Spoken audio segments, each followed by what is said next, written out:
Olá, hoje a gente vai desvendar uma das regras mais importantes de todo o direito penal, o princípio da legalidade. Pense nele como a garantia de que as regras do jogo não podem, de jeito nenhum, ser mudadas no meio da partida. Vamos entender direitinho como isso funciona. É uma boa pergunta para a gente refletir, né? O que de fato impede que uma ação, uma coisa perfeitamente normal hoje, seja considerada um crime amanhã? Assim, do nada, a resposta para essa segurança toda está num princípio fundamental. E a resposta está aqui, bem no comecinho do nosso Código Penal. Essa frase, ela é a base de tudo. Ela estabelece uma barreira muito clara. Para que uma coisa seja crime, primeiro precisa existir uma lei anterior, que define exatamente o que é proibido. Simples assim. Só que veja bem, essa regra não é uma lei qualquer, uma lei comum. Ela tem um status muito mais elevado, muito mais poderoso. Funciona como uma verdadeira regra inquebrável do nosso sistema. É que o princípio da legalidade não está em qualquer lugar. Ele está lá no artigo 5º da Constituição, bem no coração do catálogo de direitos e garantias individuais. E só essa localização privilegiada já o transforma numa coisa chamada cláusula pétrea. E o que isso quer dizer na prática? Bom, quer dizer que uma cláusula pétrea não pode ser retirada da Constituição, nem mesmo por uma emenda constitucional. Sem dúvida, a proteção máxima, a proteção definitiva para a liberdade de cada cidadão. Agora, para que essa proteção toda funcione de verdade, a lei penal não pode ser feita de qualquer jeito, não mesmo. Ela precisa obrigatoriamente atender a 4 requisitos muito específicos. Pense neles como os verdadeiros pilares da legalidade. Guarde bem isso. A legalidade exige que a lei penal seja escrita, estrita, certa e anterior. Vamos, então, analisar cada um desses pilares com calma. Vamos começar pelos 2 primeiros pilares, ok? Eles cuidam da forma e também da aplicação da lei. Basicamente, eles garantem que as regras do jogo sejam super claras e que não mudem no meio do caminho. Lei escrita significa que ninguém pode ser punido com base em costumes ou, sei lá, na opinião popular. Não importa o quanto a sociedade desaprova uma certa conduta, se não existir uma lei formal, escrita, aprovada pelo Congresso Nacional, não há crime. Ponto final.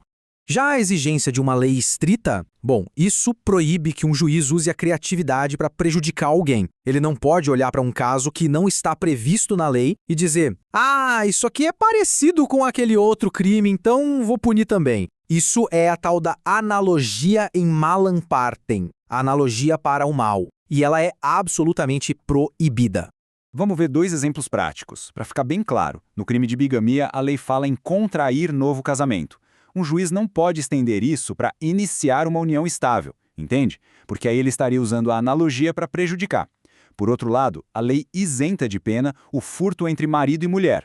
Nesse caso, os tribunais estendem essa proteção para os parceiros em união estável. Por quê? Porque aqui a analogia é para beneficiar a pessoa. Certo. Agora vamos para os 2 últimos pilares, que garantem que ninguém seja pego de surpresa pela lei penal. Eles tratam de clareza e de tempo. A lei precisa ser um alvo, não uma nuvem. A descrição do crime tem que ser tão clara, tão precisa, que qualquer pessoa consiga ler e entender exatamente o que é proibido. Isso evita, claro, que a lei seja interpretada de forma arbitrária.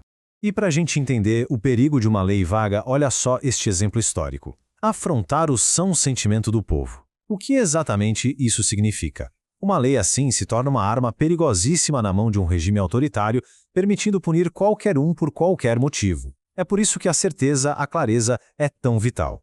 E por último, mas não menos importante, a lei tem que ser anterior ao fato. O Estado não pode criar uma lei hoje para punir algo que alguém fez ontem. Essa regra, a da irretroatividade da lei penal, é tão, mas tão importante que ela com certeza merece uma análise só para ela mais para frente. Então, no final das contas, a melhor forma de resumir o princípio da legalidade é enxergar ele como um grande escudo. Um escudo que protege cada cidadão. Cada um desses 4 requisitos que a gente viu funciona como uma camada de proteção.